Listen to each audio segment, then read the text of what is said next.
നമസ്കാരം. ആനന്ദ് ഇന്റർനാഷണൽ ന്യൂസിലേക്ക് സ്വാഗതം. പ്രധാന വാർത്തകൾ.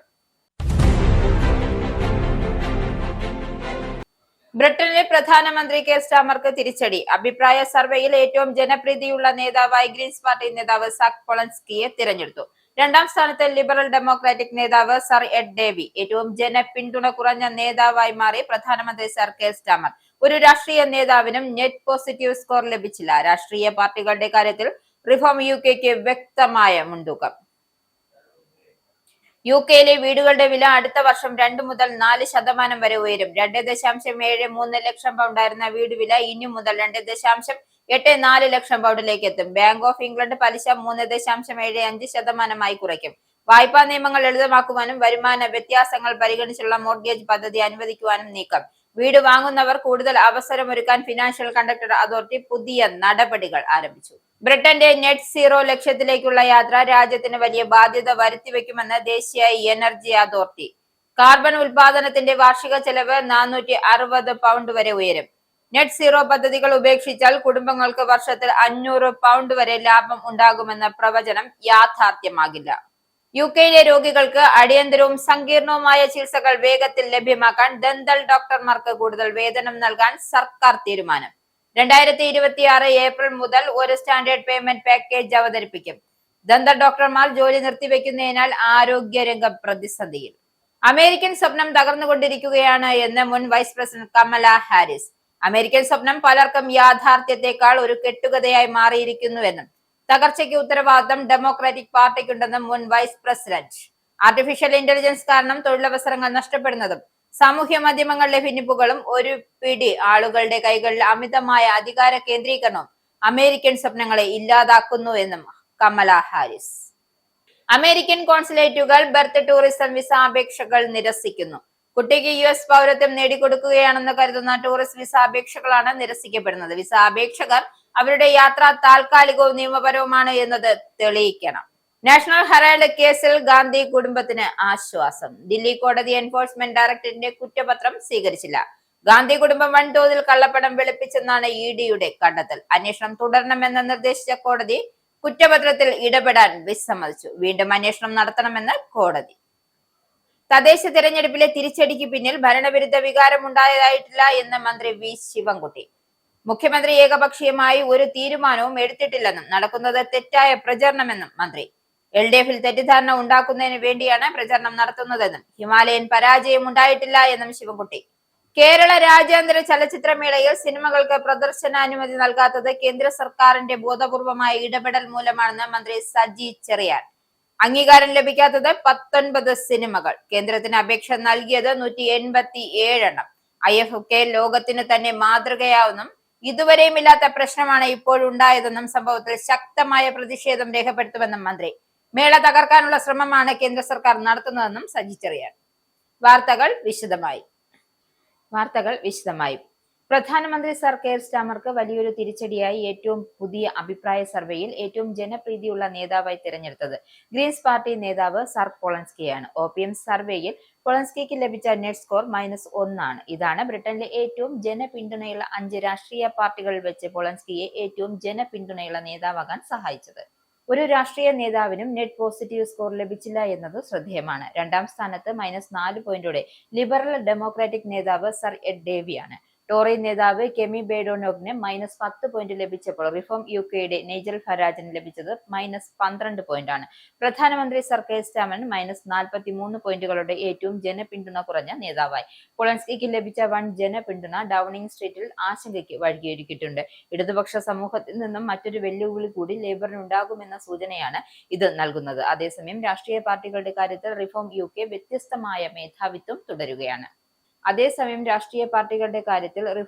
വ്യത്യസ്തമായ മേധാവിത്വം തുടരുകയാണ്. യുകെയിലെ വീടുകളുടെ വില അടുത്ത വർഷം മുതൽ 2 മുതൽ 4% വരെ ഉയരാൻ സാധ്യതയുണ്ട് എന്ന് നാഷണൽ വൈഡ് ബാങ്കിന്റെ പ്രവചനം. പലിശ നിരക്കുകൾ കുറവ് വരുമെന്ന പ്രതീക്ഷയും ശമ്പള വർധനവിനും വീടുപണിക്ക് ഊർജം പകരും. ബാങ്ക് ഓഫ് ഇംഗ്ലണ്ട് ഈ ആഴ്ച പലിശ 3.75% കുറയ്ക്കുമെന്നാണ് വിപണിയിലെ കണക്കുകൂട്ടൽ. നവംബറിൽ യുകെയിലെ ശരാശരി വീട് വില 2.73 ലക്ഷം പൗണ്ടായിരുന്നു. 4% വർധനവ് വന്നതിനാൽ ഇത് 2.84 ലക്ഷം പൗണ്ടിലേക്ക് എത്തും. റൈറ്റ് മൂവ്, ഹാലിഫാക്സ് തുടങ്ങിയ സ്ഥാപനങ്ങളും അടുത്ത വർഷം ചെറിയ വില വർധനവ് തന്നെയാണ് പ്രവചിക്കുന്നത്. കുറഞ്ഞ മോട്ടോർഗേജ് നിരക്കുകളും വീടുമാറ്റം ആലോചിക്കുന്നവർക്ക് പുതുതായി വാങ്ങുന്നവർക്കും ആശ്വാസമാകും. ഇതിനിടെ ആദ്യമായി വീട് വാങ്ങുന്നവർക്കും സ്വയം തൊഴിൽ ചെയ്യുന്നവർക്കും കൂടുതൽ അവസരമൊരുക്കാൻ ഫിനാൻഷ്യൽ കണ്ടക്ടർ അതോറിറ്റി പുതിയ നടപടികൾ പ്രഖ്യാപിച്ചു. വായ്പാ നിയമങ്ങൾ ലളിതമാക്കുവാനും വരുമാന വ്യത്യാസങ്ങൾ പരിഗണിച്ചുള്ള മോർട്ടഗേജ് പദ്ധതികൾ അനുവദിക്കാനുമാണ് നീക്കം. ഇതോടെ 2026 വീടെന്ന സ്വപ്നം കൂടുതൽ ആളുകൾക്ക് കൈവരിക്കാനാകുമെന്നാണ് പ്രതീക്ഷിക്കുന്നത്. UK-യിൽ ആദ്യമായി വീട് വാങ്ങുന്നവർക്ക് നൽകുന്ന വായ്പാ തുക ചരിത്രത്തിലെ ഏറ്റവും ഉയർന്ന നിലയിലെത്തി. സെപ്റ്റംബർ വരെയുള്ള കാലയളവിൽ വർഷത്തിൽ ഒരു ഫസ്റ്റ് ടൈം ബയർ ശരാശരി 2,10,800 പൗണ്ടിന്റെ മോർട്ടഗേജാണ് എടുത്തത്. ശമ്പള വർധനയും ബാങ്കുകളുടെ വായ്പാ നിബന്ധനകൾ വന്ന ഇളവുകളും മൂലം മുമ്പ് സ്വപ്നം കാണാൻ സാധിക്കാതിരുന്ന വീടുകൾ പോലും ഇപ്പോൾ പലർക്കും സ്വന്തമാക്കാൻ സാധിക്കുന്ന സ്ഥിതിയാണ്. UK ആസ്ഥാനമായുള്ള പ്രമുഖ റിയൽ എസ്റ്റേറ്റ് കമ്പനിയായ സാവിൽസ് നടത്തിയ പഠനമാണ് ഈ കണക്കുകൾ പുറത്തുവിട്ടത്. UK ഹൗസിംഗ് മാർക്കറ്റിലെ മൊത്തം ചെലവിന്റെ 20% ഇപ്പോൾ ആദ്യമായി വീട് വാങ്ങുന്നവരുടേതാണ്. 2007 ശേഷം ഇത്രയും ഉയർന്ന പങ്ക് ഇതാദ്യമായാണ്. ലണ്ടനിൽ ഈ പ്രവണത കൂടുതൽ ശക്തമാണ് എന്നാണ് പുറത്തുവരുന്ന വിവരങ്ങൾ സൂചിപ്പിക്കുന്നത്. ഈ വർഷം തലസ്ഥാന നഗരിയിൽ നടന്ന വീട് വാങ്ങൽ പകുതിയിലധികം ഫസ്റ്റ് ടൈം ബയറുകളുടേതാണ് എന്നാണ് ഹാംപ്ടൺസ് പുറത്തിറക്കിയ റിപ്പോർട്ടിൽ വ്യക്തമാക്കുന്നത്. കഴിഞ്ഞ വർഷത്തേക്കാൾ 30% കൂടുതൽ വായ്പയാണ് ബാങ്കുകൾ ഈ വിഭാഗത്തിന് അനുവദിച്ചത്. ബാങ്കുകളുടെ നിയമങ്ങൾ വന്ന ഇളവും പലിശ നിരക്ക് കുറയ്ക്കുന്നതിനും വീട് വാങ്ങുന്നവർക്ക് വലിയ സഹായമായി ലഭിച്ചു. ഏറ്റവും പുതിയ കണക്കുകൾ അനുസരിച്ച് 2 വർഷത്തെ ശരാശരി മോർട്ടഗേജ് പലിശ 4.91%, 5 വർഷത്തേക്ക് 4.86% കുറഞ്ഞു. വീടുകളുടെ വില പല മേഖലകളിലും ഇടിഞ്ഞതും വിപണിയെ അനുകൂലമാക്കി. ക്രിസ്മസിന് ശേഷം വിപണി വീണ്ടും സജീവമാകുമെന്നും ബോക്സിംഗ് ഡേ ബൗൺസ് ഉണ്ടാകുമെന്നും റൈറ്റ് മൂവ് ഉൾപ്പെടെ സ്ഥാപനങ്ങളുടെ വിലയിരുത്തൽ. വീട് വാങ്ങാൻ ആഗ്രഹിക്കുന്ന UK മലയാളികൾക്ക് ഈ മാറ്റങ്ങൾ അനുകൂലമാകുമെന്നാണ് വിലയിരുത്തപ്പെടുന്നത്. കൂടുതൽ വായ്പ ലഭിക്കുന്നതോടെ നല്ല വീടുകൾ തിരഞ്ഞെടുക്കാൻ കഴിയും. പലിശ നിരക്ക് കുറവായതിനാൽ മാസത്തവണ അടയ്ക്കുന്ന തുകയുടെ ഭാരം കുറയുന്നത് മലയാളികൾക്ക് ഉപകാരപ്രദമാകുമെന്നാണ് കരുതുന്നത്. സർക്കാർ പദ്ധതികൾ പ്രകാരം രോഗികൾക്ക് അടിയന്തര അപ്പോയിന്റ്മെന്റുകൾ എളുപ്പത്തിൽ ലഭ്യമാകുമെന്ന് ഉറപ്പാക്കാൻ ഇംഗ്ലണ്ടിലെ ദന്ത ഡോക്ടർമാർക്ക് കൂടുതൽ വേതനം നൽകാൻ തീരുമാനം. അടുത്ത വർഷം ഏപ്രിൽ മുതൽ നടപ്പിലാക്കുന്ന മാറ്റങ്ങളിൽ ഒരു സ്റ്റാൻഡേർഡ് പേയ്മെന്റ് പാക്കേജ് അവതരിപ്പിക്കുന്നതിലൂടെ അടിയന്തരവും സങ്കീർണവുമായ ചികിത്സകൾ നൽകുന്നതിന് ദന്ത ഡോക്ടർമാർക്ക് പ്രോത്സാഹനം നൽകുന്നതും ഉൾപ്പെടുമെന്നും മന്ത്രിമാർ പറഞ്ഞു. പല ദന്ത ഡോക്ടർമാരും NHS ധനസഹായത്തോടെ പ്രവർത്തിക്കുന്ന ജോലി നിർത്തിവെച്ചിരിക്കുന്നതിനാൽ പല നടപടിക്രമങ്ങൾക്കുമുള്ള ഫീസ് അതിൽ ഉൾപ്പെട്ടിരിക്കുന്ന ചെലവുകൾ വഹിക്കാത്തതിനാൽ ഈ പ്രശ്നം പരിഹരിക്കുന്നതിനാണ് ഉദ്ദേശിക്കുന്നത്. ഇംഗ്ലണ്ടിൽ ഉടനീളമുള്ള ദശലക്ഷക്കണക്കിന് ആളുകൾക്ക് NHS ദന്തപരിചരണം ലഭിക്കാത്തത് ഡെന്റൽ ഡെസർട്ടുകൾക്ക് കാരണമായി. തിങ്കളാഴ്ച പ്രസിദ്ധീകരിച്ച പേഷ്യൻസ് വാച്ച് ഡോഗിന്റെ ഒരു റിപ്പോർട്ട് ഇംഗ്ലണ്ടിൽ അടിയന്തര ദന്തപരിചരണം ആവശ്യമുള്ള ആളുകൾക്ക് NHS-ൽ നിന്നും സഹായം ലഭ്യമാകണമെന്ന മാർഗനിർദ്ദേശങ്ങൾ ഉണ്ടായിരുന്നിട്ടും നിഷേധിക്കപ്പെട്ടു എന്നും ഇത് ചില ആളുകൾ സ്വന്തം പല്ലുകൾ പറിച്ചെടുക്കുന്നതിലേക്ക് നയിച്ചു എന്നും കണ്ടെത്തി. രോഗികളിൽ കഠിനമായ വേദന, അണുബാധ അല്ലെങ്കിൽ പല്ലുകൾക്കുണ്ടാകുന്ന ആഘാതം തുടങ്ങിയ പ്രശ്നങ്ങൾക്ക് അടിയന്തര പരിചരണം നൽകാൻ ദന്ത ഡോക്ടർമാരെ പ്രോത്സാഹിപ്പിക്കുന്നതിലൂടെ അടിയന്തര ചികിത്സ ആവശ്യമുള്ള രോഗികൾക്ക് കൂടുതൽ എളുപ്പത്തിൽ അപ്പോയിന്റ്മെന്റുകൾക്ക് ലഭിക്കാൻ ഈ മാറ്റങ്ങൾ സഹായിക്കുമെന്നും സർക്കാർ പറഞ്ഞു. ഗുരുതരമായ മോണരോഗത്തിനുള്ള ചികിത്സ പോലുള്ള സങ്കീർണമായ പരിചരണം ആവശ്യമുള്ളവർക്ക് നിരവധി അപ്പോയിന്റ്മെന്റുകളിലേക്ക് വ്യാപിപ്പിക്കുന്നതിന് പകരം ഒരൊറ്റ ചികിത്സാ പാക്കേജ് ബുക്ക് ചെയ്യാൻ കഴിയും. രോഗികൾക്ക് ഏകദേശം 225 പൗണ്ട് ലാഭിക്കാൻ കഴിയുമെന്നും സർക്കാർ അവകാശപ്പെടുന്നു. ബ്രിട്ടന്റെ നെറ്റ് സീറോ ലക്ഷ്യത്തിലേക്കുള്ള യാത്ര രാജ്യത്തിന് അടുത്ത വർഷങ്ങളിൽ വലിയ ബാധ്യത വരുത്തിവെക്കുമെന്ന് ദേശീയ എനർജി അതോറിറ്റിയുടെ ഏറ്റവും പുതിയ റിപ്പോർട്ട്. കാർബൺ ഉൽപാദനം 2050 പൂജ്യത്തിൽ എത്തിക്കാൻ ലക്ഷ്യമിടുന്ന പദ്ധതിയിൽ 2029 വാർഷിക ചെലവ് 460 ബില്യൺ പൗണ്ട് വരെ ഉയരുമെന്നും റിപ്പോർട്ടിൽ വ്യക്തമാക്കുന്നു. എന്നാൽ ഇതിലൂടെ 2050 ഊർജ്ജ ചെലവ് സ്ഥിരമായി കുറയുകയും പരിസ്ഥിതി ദോഷങ്ങൾ ഒഴിവാക്കുകയും ചെയ്യുമെന്നാണ് വിലയിരുത്തൽ. നെറ്റ് സീറോ പദ്ധതികൾ ഉപേക്ഷിച്ചാൽ കുടുംബങ്ങൾക്ക് വർഷത്തിൽ 500 പൗണ്ട് വരെ ലാഭമുണ്ടാകുമെന്ന തലക്കെട്ടുകൾ ശ്രദ്ധ പിടിച്ചു പറ്റിയെങ്കിലും ഇത് യാഥാർത്ഥ്യവുമായി പൊരുത്തപ്പെടുന്നില്ല എന്ന് വിദഗ്ധർ ചൂണ്ടിക്കാട്ടുന്നു. കാർബൺ നികുതി, ഭാവിയിലെ ജൈവ ഇന്ധന വില, പുതുക്കിയ ഊർജ്ജ സാങ്കേതിക വിദ്യകളുടെ ചെലവ് എന്നിവ കണക്കാക്കാതെ ഇത്തരത്തിലുള്ള ലാഭം കാണിക്കുന്നത് തെറ്റിദ്ധാരണയാണെന്നും അവർ വ്യക്തമാക്കി. കൂടാതെ ഇലക്ട്രിക് വാഹനങ്ങൾ, ഹീറ്റ് പമ്പുകൾ, പുതിയ പവർ നെറ്റ്വർക്കുകൾ തുടങ്ങിയവയിലെ നിക്ഷേപങ്ങൾ നേരിട്ട് വൈദ്യുതി ബില്ലിൽ പ്രതിഫലിക്കണമെന്നില്ലെന്നും റിപ്പോർട്ടിൽ ചൂണ്ടിക്കാട്ടുന്നു. UK-യിലെ വെസ്റ്റ് സക്സസിൽ പ്രവർത്തിച്ചിരുന്ന 2 മുൻ NHS മാനസികാരോഗ്യ യൂണിറ്റുകളുമായി ബന്ധപ്പെട്ട് കുട്ടികൾ നേരിട്ട പരാതികളിൽ നിന്നും അന്വേഷണം തുടരുന്നതായി പോലീസ്. ഇതുവരെ 12 പേരുടെ മൊഴി രേഖപ്പെടുത്തിയിട്ടുണ്ട് എന്നും ഇനിയും കൂടുതൽ ഇരകൾ മുന്നോട്ട് വരാൻ സാധ്യതയുണ്ടെന്നും അന്വേഷണ സംഘം വ്യക്തമാക്കി. സംഭവങ്ങൾ ഏറെ വേദനാജനകമാണെന്നും പോലീസ് മുന്നറിയിപ്പ് നൽകി. ഹേവർഡ്സ് ഹീത്തിലെ ലാർജ് വുഡ്, കോൾ വുഡ് എന്നീ യൂണിറ്റുകളിൽ ചികിത്സയിലായിരുന്ന സമയത്ത് ജീവനക്കാരിൽ ഒരാൾ തന്നെ ലൈംഗികമായി പീഡിപ്പിച്ചു എന്ന ഗുരുതര ആരോപണമാണ് സംഭവം പുറത്തുവരാൻ കാരണമായത്. അന്ന് 9 വയസ്സുകാരനായിരുന്ന കുട്ടിയെ പലതവണ പീഡിപ്പിച്ചു എന്നതായിരുന്നു പരാതി. സംഭവം 1970കളുടെ അവസാനം നടന്നതാണെന്നും അമ്മയ്ക്കായി പൂക്കൾ എടുക്കാനെന്ന പേരിൽ പുറത്തേക്ക് കൂട്ടിക്കൊണ്ടുപോയ ശേഷമാണ് ആദ്യ പീഡനം നടന്നതെന്നും അദ്ദേഹം പറഞ്ഞു. അമേരിക്കൻ സ്വപ്നം തകർന്നുകൊണ്ടിരിക്കുകയാണെന്നും അതിന് ഡെമോക്രാറ്റിക് പാർട്ടിക്കും ഉത്തരവാദിത്തമുണ്ട് എന്ന് മുൻ വൈസ് പ്രസിഡന്റ് കമല ഹാരിസ്. അടുത്തിടെ ഡെമോക്രാറ്റിക് നാഷണൽ കമ്മിറ്റി യോഗത്തിൽ നടത്തിയ പ്രസംഗത്തിലാണ് പാർട്ടിക്കാർക്ക് അവർ ശക്തമായ താക്കീത് നൽകിയത്. അമേരിക്കൻ സ്വപ്നം പലർക്കും യാഥാർത്ഥ്യത്തെക്കാൾ ഒരു കെട്ടുകഥയായി മാറിയിരിക്കുന്നു. ഇത് നമ്മൾ തുറന്ന് സമ്മതിക്കണമെന്നും ഹാരിസ് പറഞ്ഞു. മുൻ പ്രസിഡന്റ് ഡൊണാൾഡ് ട്രംപിനെ കടന്നുപോകുന്നതിനേക്കാൾ വലിയൊരു പരിഹാരം ആവശ്യമാണെന്നും അവർ കൂട്ടിച്ചേർത്തു. തങ്ങളുടെ വിശ്വാസം നിലനിൽക്കുന്നതിൽ ഇരു പാർട്ടികളും പരാജയപ്പെട്ടു. ജനങ്ങളുടെ ആവശ്യങ്ങൾ നിറവേറ്റാൻ സർക്കാരിന് കഴിയുന്നില്ലെന്നും അവർ വിശ്വസിക്കുന്നു. പരാജയപ്പെട്ട പഴയ വ്യവസ്ഥിതിയിലേക്ക് മടങ്ങാൻ ശ്രമിക്കരുത്. പൗരത്വപരമായ നവീകരണം ആവശ്യമാണ്. അതാണ് രാജ്യത്തിന്റെ ഗതി തിരുത്തുവാനുള്ള വഴിയെന്നും ഹാരിസ് ആഹ്വാനം ചെയ്തു. ആർട്ടിഫിഷ്യൽ ഇന്റലിജൻസ് കാരണം തൊഴിലവസരങ്ങൾ നഷ്ടപ്പെടുന്നതും സാമൂഹ്യ മാധ്യമങ്ങളിലെ ഭിന്നിപ്പുകളും ഒരുപിടി ആളുകളുടെ കൈകളിലെ അമിതമായ അധികാര കേന്ദ്രീകരണവും അമേരിക്കൻ സ്വപ്നം ഇല്ലാതാക്കുന്നതിൽ പങ്കുവഹിക്കുന്നതായും അവർ ചൂണ്ടിക്കാട്ടി. ട്രംപിന് ശേഷവും അടുത്ത വർഷത്തെ തിരഞ്ഞെടുപ്പിന് ശേഷവും ഡെമോക്രാറ്റുകൾ വ്യക്തമായ ഒരു കാഴ്ചപ്പാട് ആവശ്യമാണെന്നും അവർ പറഞ്ഞു. ഭാവിയിലെ പ്രസിഡന്റ് സ്ഥാനാർത്ഥിത്വത്തിലേക്കുള്ള സൂചനയായി ഈ പ്രസംഗത്തെ പലരും വിലയിരുത്തുന്നുണ്ട്. അടുത്തിടെ നടന്ന ഒരു സർവേ പ്രകാരം 46% അമേരിക്കക്കാരും അമേരിക്കൻ സ്വപ്നം നിലവിലില്ല എന്ന അഭിപ്രായത്തോട് യോജിക്കുന്നു. അമേരിക്കൻ കോൺസുലേറ്റുകൾ ബർത്ത് ടൂറിസം വിസ അപേക്ഷകൾ നിരസിക്കുന്നതായി റിപ്പോർട്ട്. യാത്രയുടെ പ്രധാന ലക്ഷ്യം അമേരിക്കയിൽ പ്രസവം നടത്തുകയും കുട്ടികൾക്ക് US പൗരത്വം നേടിക്കൊടുക്കുകയാണെന്ന് കരുതുന്ന ടൂറിസ്റ്റ് വിസ അപേക്ഷകൾ നിരസിക്കുന്നതായാണ് റിപ്പോർട്ട്. US സ്ഥലത്ത് ജനിച്ച കുട്ടികൾക്ക് 14ാം ഭേദഗതി പ്രകാരം സ്വയം പൗരത്വം നേടുന്നു. എന്നാൽ വിദേശികൾ കുട്ടിക്ക് പൗരത്വം ലഭിക്കാനുള്ള ലക്ഷ്യത്തോടെ മാത്രം US യാത്ര ചെയ്യുന്നത് നിയമപരമായും അംഗീകൃതമല്ല. വിസ അപേക്ഷകർ അവരുടെ യാത്ര താൽക്കാലികവും നിയമപരവുമാണ് എന്ന് തെളിയിക്കേണ്ടതാണ്. ഉദാഹരണത്തിന് വിനോദയാത്ര, കുടുംബസമേതം സന്ദർശനം എന്നിവ. ഒരു കോൺസുലേറ്റ് ഓഫീസർ പ്രസവ ലക്ഷ്യം പ്രാഥമികമാണ് എന്ന് സംശയിച്ചാൽ integration and nationality act section 214 പ്രകാരം വിസ നിരസിക്കപ്പെടാം. വിസ അനുവദിച്ചിരുന്നാലും US customs and border protection ഓഫീസർക്ക് സാങ്കേതികമായും പ്രസവ ലക്ഷ്യത്താൽ വന്നവരെ പ്രവേശനം നിരസിക്കാവുന്നതാണ്. US സ്റ്റേറ്റ് ഡിപ്പാർട്ട്മെന്റ് യാത്രയുടെ ലക്ഷ്യം തെറ്റിദ്ധരിപ്പിക്കരുതെന്നും അപേക്ഷകർക്ക് മുന്നറിയിപ്പ് നൽകുന്നു. കാരണം ഇതോടെ സ്ഥിരം വിസ അയോഗ്യത ഉണ്ടാകാം. വാണിജ്യ വകുപ്പിന്റെ കണക്കുകൾ പ്രകാരം പ്രസിഡന്റ് ട്രംപിന്റെ താരിഫ് നയങ്ങൾ കാരണം സെപ്റ്റംബറിൽ US-ന്റെ വ്യാപാര കമ്മി 10.9% കുറഞ്ഞ് $52.8 ബില്യൺ താഴ്ന്നതായി വാണിജ്യ വകുപ്പ് ഡിസംബർ 11 വ്യാഴാഴ്ച പുറത്തുവിട്ട കണക്കുകളിൽ വ്യക്തമാക്കുന്നു. ഇറക്കുമതി നേരിയ തോതിൽ ഉയർന്നു എങ്കിലും US കയറ്റുമതി 3.0% വർദ്ധിച്ച് മാസങ്ങളിലെ ഏറ്റവും ഉയർന്ന നിലയിലെത്തി. താരിഫ് നയം വ്യാപാര രീതികളെ മാറ്റിമറിക്കുകയും അമേരിക്കൻ ഉൽപ്പന്നങ്ങൾക്ക് ആഗോളതലത്തിൽ കൂടുതൽ മത്സരക്ഷമത നൽകുകയും ചെയ്യുന്നതിന്റെ സൂചനയാണ് ഇത്. ഈ കണക്കുകൾ ട്രംപിന്റെ സമഗ്ര താരിഫ് തന്ത്രം അമേരിക്കൻ സമ്പദ് വ്യവസ്ഥയെ പുനഃസന്തുലിതമാക്കുന്നതിൽ വിജയിക്കുന്നു എന്ന വാദങ്ങളെ ബലപ്പെടുത്തുന്നു.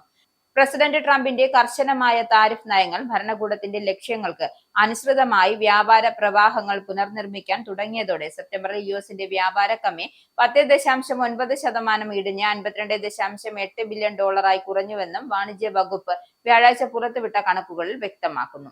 ഇനി പൗണ്ട്, യൂറോ, ഡോളർ, രൂപ ഇന്നത്തെ വിനിമയ നിരക്ക്. ഒരു പൗണ്ട് 121.61 ഇന്ത്യൻ രൂപ, ഒരു പൗണ്ട് 1.14 യൂറോ, ഒരു US ഡോളർ 91.02 ഇന്ത്യൻ രൂപ, ഒരു യൂറോ 106.98 ഇന്ത്യൻ രൂപ, ഒരു പൗണ്ട് 1.34 US ഡോളർ, ഒരു കനേഡിയൻ ഡോളർ 66.10 ഇന്ത്യൻ രൂപ.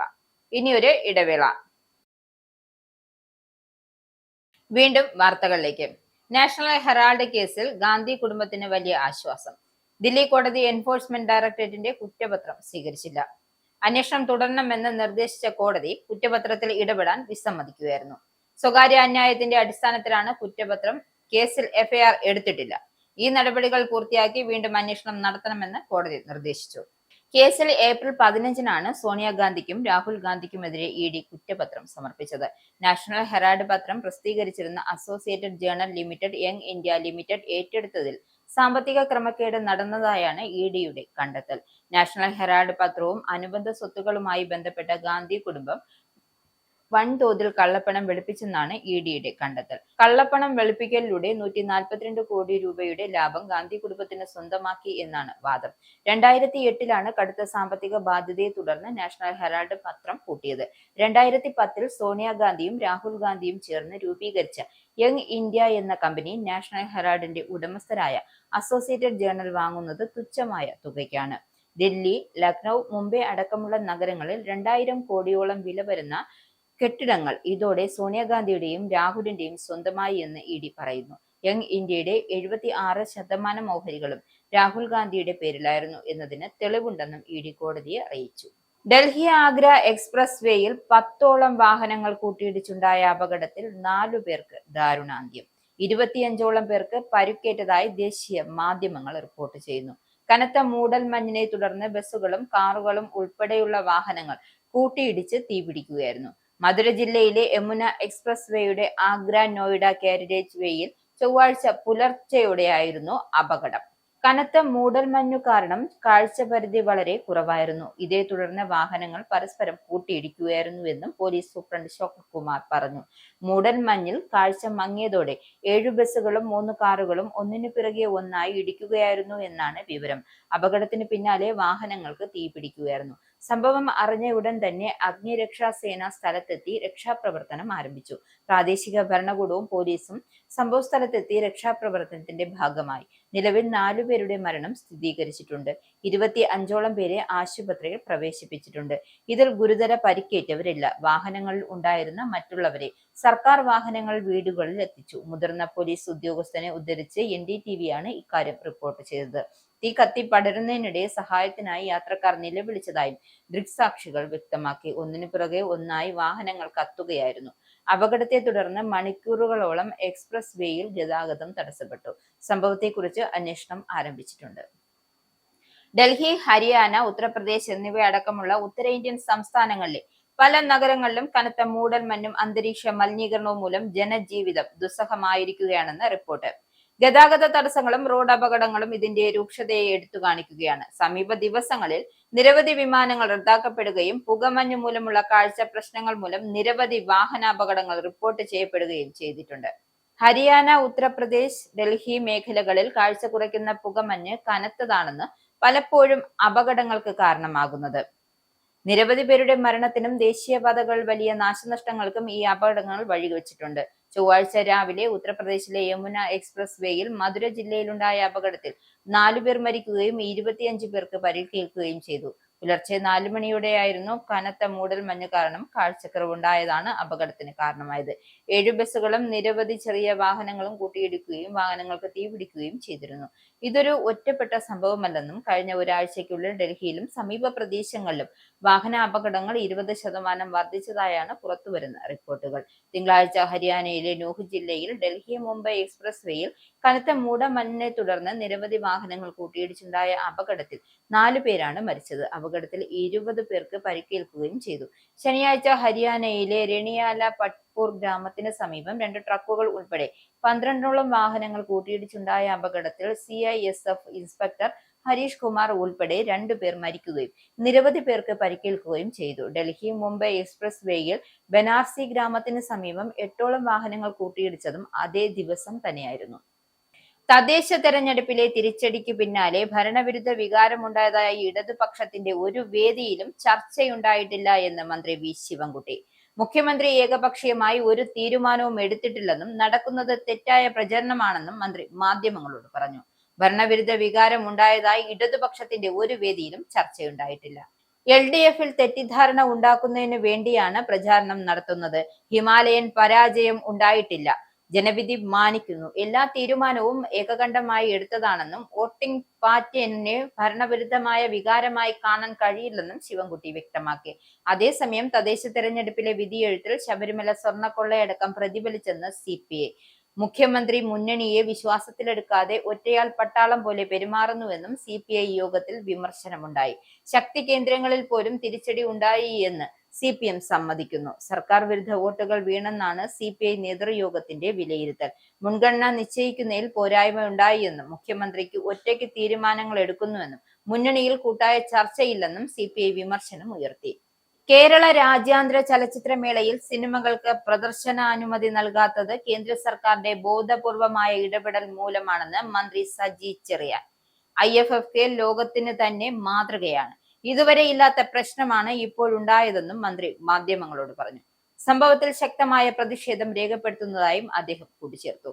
സിനിമകൾക്ക് പ്രദർശനാനുമതി നൽകാത്തത് കേന്ദ്ര സർക്കാരിന്റെ ബോധപൂർവമായ ഇടപെടലാണ്. ആദ്യം തന്നെ അനുമതി നിഷേധിച്ചു. 187 സിനിമകളുടെ അപേക്ഷയാണ് കേന്ദ്രത്തിന് നൽകിയത്. അപേക്ഷ നൽകാൻ വൈകിയിരുന്നില്ല. 154 സിനിമകൾക്ക് ആദ്യം അനുമതി തന്നു. പിന്നീട് 4 സിനിമകൾക്ക് കൂടി അനുമതി ലഭിച്ചു. 19 സിനിമകൾക്കാണ് അംഗീകാരം ലഭിക്കാത്തത്. കേന്ദ്ര സർക്കാർ ആരെയോ ഭയപ്പെടുകയാണ്. രാഷ്ട്രീയ അജണ്ടയുടെ ഭാഗമായാണ് സിനിമകൾക്ക് അനുമതി നിഷേധിച്ചിരിക്കുന്നത്. മേളയെ തകർക്കാനുള്ള ശ്രമമാണിത്. അടുത്ത മേള നടക്കുമോ എന്നതിൽ ആശങ്കയുണ്ട്. സിനിമ പ്രദർശിപ്പിക്കുന്നതിന് കേന്ദ്ര സർക്കാർ അനുമതി നൽകണമെന്നും ഇതിനായി വിശദമായ കത്തുകൾ അയച്ചുകൊണ്ടിരിക്കുകയാണ് എന്നും മന്ത്രി കൂട്ടിച്ചേർത്തു. സംവിധായകനും മുൻ MLAയുമായ PT കുഞ്ഞുമുഹമ്മദിനെതിരായ ലൈംഗികാതിക്രമ കേസിൽ ചലച്ചിത്ര അക്കാദമിക്ക് പോലീസ് നോട്ടീസ് നൽകും. തനിക്കുണ്ടായ ദുരനുഭവം അക്കാദമി ഭാരവാഹികളെ അറിയിച്ചിരുന്നുവെന്നും ചലച്ചിത്ര പ്രവർത്തക മൊഴി നൽകിയിട്ടുണ്ട്. ജൂറിയുടെ വിശദാംശങ്ങൾ, ഹോട്ടൽ ബുക്കിംഗ് വിവരങ്ങൾ എന്നിവയും ആവശ്യപ്പെടും. IFFKയുടെ സിനിമകൾ തിരഞ്ഞെടുക്കുന്നതിനുള്ള ജൂറി അംഗങ്ങളായിരുന്നു പരാതിക്കാരിയും PT കുഞ്ഞുമുഹമ്മദും. കഴിഞ്ഞ മാസം 6-ന് ഹോട്ടലിൽ വെച്ച് കുഞ്ഞുമുഹമ്മദ് മുറിയിലേക്ക് വിളിച്ച് മോശമായി പെരുമാറി എന്നാണ് പരാതി. ഇങ്ങനെ ഒരു പരാതി ശ്രദ്ധയിൽപ്പെട്ടിരുന്നുവെന്ന് അക്കാദമി ഉപാധ്യക്ഷയായ കുക്കു പരമേശ്വരൻ നേരത്തെ പറഞ്ഞിരുന്നു. എപ്പോഴാണ് എന്ന് വ്യക്തമാക്കിയിട്ടില്ല. കഴിഞ്ഞ മാസം 6-ന് IFFK സിനിമാ സെലക്ഷന് വേണ്ടി എത്തിയ പരാതിക്കാരി അക്കാദമി എടുത്തു നൽകിയ ഹോട്ടലിലാണ് താമസിച്ചത്. അന്ന് മറ്റ് ജൂറി അംഗങ്ങളും ഇതേ ഹോട്ടലിൽ താമസിച്ചിരുന്നു. സിനിമാ സ്ക്രീനിങ്ങിന് ശേഷം ഹോട്ടൽ മുറിയിലേക്ക് വിളിച്ചു വരുത്തി കുഞ്ഞുമുഹമ്മദ് ലൈംഗിക അതിക്രമത്തിന് ശ്രമിച്ചു എന്നാണ് പരാതി. തുടർന്ന് അക്കാദമിയെ ഇക്കാര്യം അറിയിച്ചിരുന്നുവെന്നും പരാതിക്കാരി പോലീസിനോട് വ്യക്തമാക്കി. എന്നിട്ട് അക്കാദമി എന്തു നടപടിയെടുത്തു എന്ന് വ്യക്തമല്ല. ഈ സാഹചര്യത്തിലാണ് അക്കാദമിക്ക് പോലീസ് നോട്ടീസ് നൽകിയത്.